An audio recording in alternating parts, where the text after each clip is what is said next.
Hey, party people. That's a weird way to wave. That doesn't look good either. Whatever. I'm here today because people have been asking me, how do I get so much content produced for my blog, for my books, for basically everything?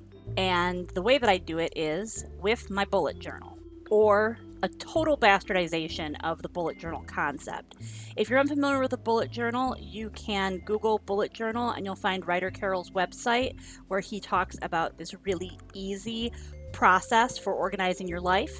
And I am going to teach you how to make it really complicated. Obviously, for this exercise, you're going to need a journal to bullet journal in. You don't have to buy an expensive one. You just want one with dot grid pages and decent paper quality and thickness. The next thing you're going to want will probably be markers, a fine liner, a pen. I like to use this ruler that I took from my grandparents' church, also a pencil and a box cutter I found in the laundry because I don't have an X-Acto knife.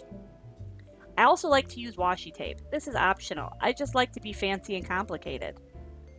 So the first thing that I'm going to do here is I'm going to tape off the sides of my pages just to be, pretty. And because like I said, I like to really complicate Ryder Carroll's overall vision for what he planned the bullet journal system to be.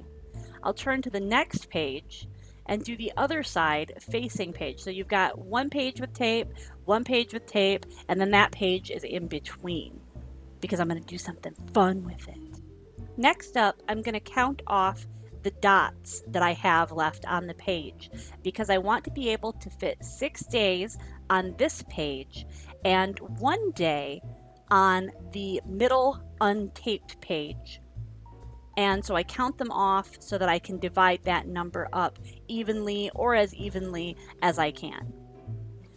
Now, with this middle page here, this is where I'm going to go high concept on you. I'm going to take more washi tape and leaving enough room, I don't know if you can see where my pencil marks are, I'm going to position this on the page. You don't have to use all this tape. I just do it because I enjoy it. I like to make things pretty and functional at the same time. But if you are one of those people that is like, I just want it functional and no distractions, do it that way, definitely. Now that I've got that taped off down the center of that page, I'm going to do something absolutely radical. Okay, see?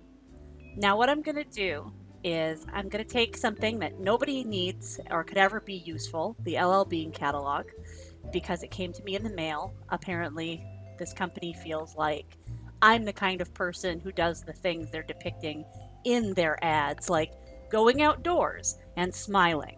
Well, that's not me, and I don't wear fleece, and I don't want people to think I'm outdoorsy because then they'll invite me to do outdoors things. So I'm going to put this horrible thing back there so I don't cut all my other pages. It's going to protect my other page. I'm going to take my ruler that I took from church. Actually, they gave those out. I didn't steal it. They gave those out. I'm going to line the ruler right up with the edge of my tape. I'm going to be real precise about it. And even though I'm going to be very precise about it, I'm still going to mess it up, which I will not show you because I'm going to, through the magic of editing, make it appear as though I did a great job here.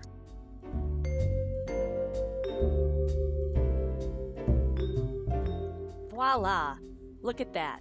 I didn't have to go back and trim up the edges at all.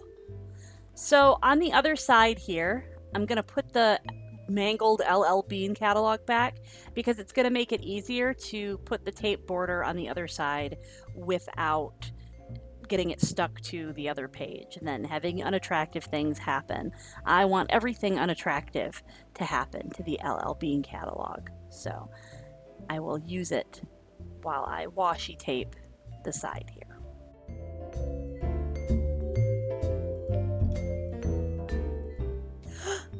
Gasp! It's perfect! Anyway, that's my little Dutch door system and how I set that part up.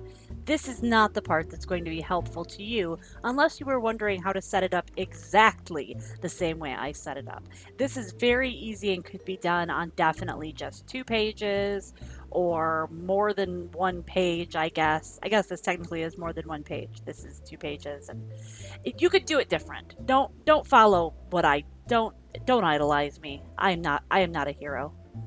Anyway, now is when I will draw my lines in such a clumsy and sloppy way that many of you will recoil in utter horror. You'll get the idea at first of what I'm trying to achieve and the look that I'm going for, but then it's all just gonna fall the fuck apart. You're not even gonna believe how apart the fuck that this thing falls. The good news is I do manage, aside from making my lines all wonky and not ending in the right places and having to join these fucking boxes together when I wanted like this neat, clean, sort of open look. I do manage to get all 7 of the days of the week onto this section here. Now I'm going to move down and I'm going to make 2 little lines.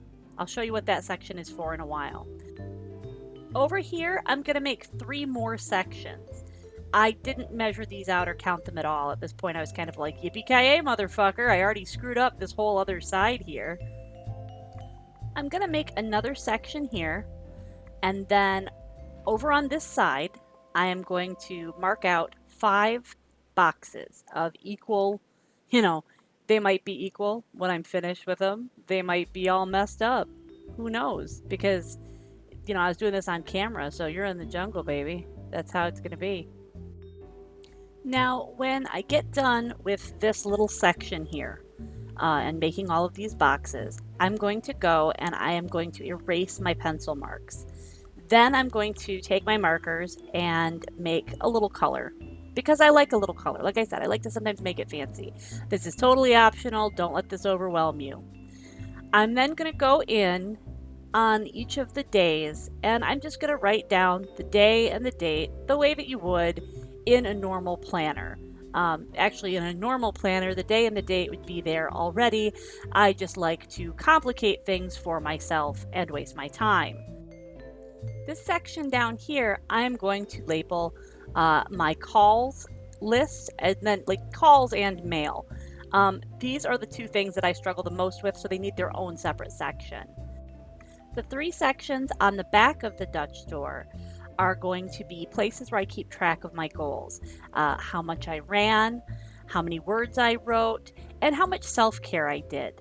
Probably not much. The point of this is to encourage myself to keep track of these goals, but to be honest, most weeks they're kind of empty. Seeing them there, though, helps remind me to do them, and that's important. Over here, we're going to make this a to-do list. Ta-da! To-do! And then this is probably the backbone of my entire new bullet journal setup. Right here, I'm going to make each one of these a little section for a day of the week. But Jen, we already have a section for a day of the week. We've already got that part. Why do we have another one? Well, this is really like I said, the most important part.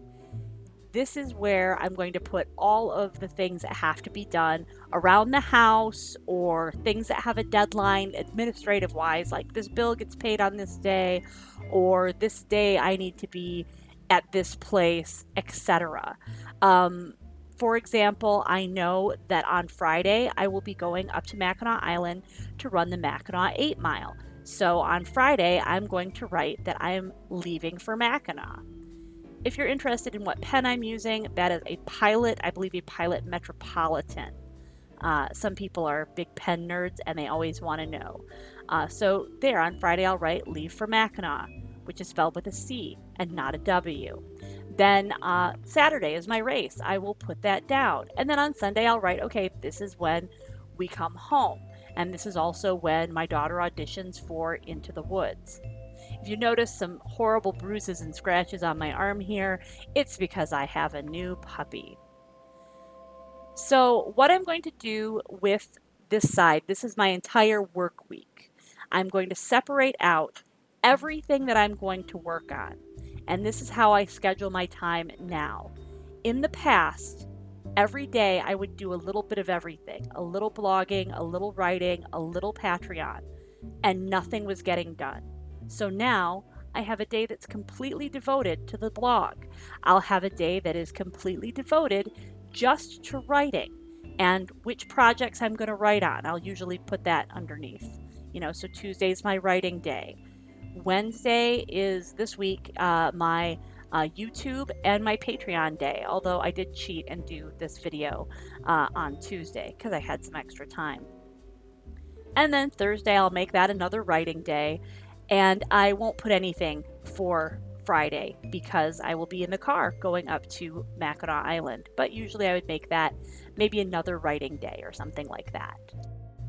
The block scheduling really, really works for me. It was very hard to get up, say, on Monday morning and go for an hour. I'm going to write my blog, but then I'm going to write a book. It was hard to switch gears. When I can get up and say, okay, on Wednesday I'm making my YouTube videos, more YouTube content is going to get done that way. More writing will get done. If I know that today the only thing I have to do, the only thing on my plate is writing my fiction. So that's it. Yay, it's done. I hope you got something out of this, and maybe you'll try block scheduling your days, and hopefully it'll work for you.